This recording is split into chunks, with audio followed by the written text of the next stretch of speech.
সমেত হচ্ছি, লবণ দিয়ে ওগুলো ঝাঁকাই ঝাঁকাই। আপনিকে একটু খাওয়াই দাও।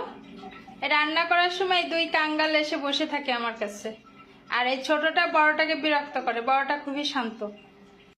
মাছ তো সব রান্না করব না, তো এই মাছগুলো এখন এই বক্সে রেখে দিব।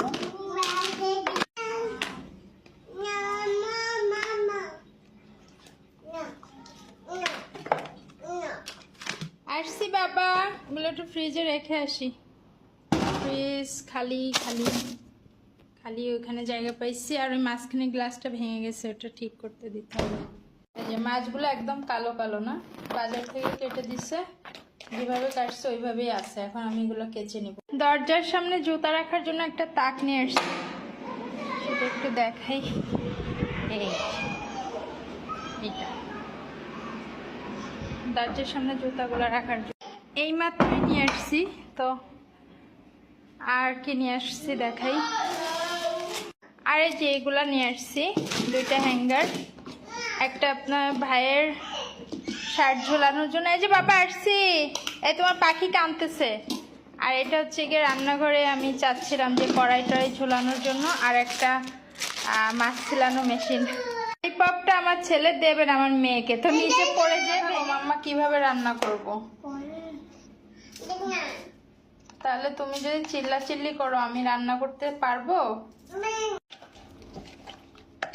করে দিছি।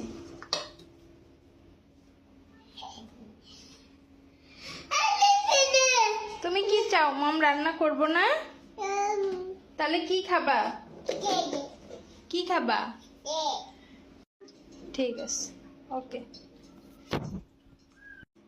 মশলা ব্লেন্ড করে নিয়েছি।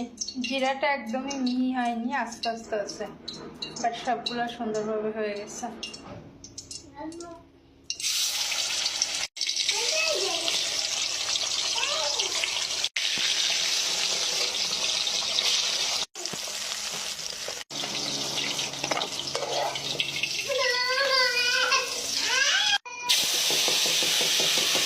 বাবা এখানে এসো, এই যে দেখো মাম্মা রান্না করি।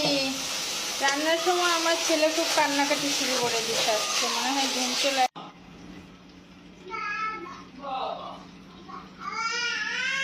রান্না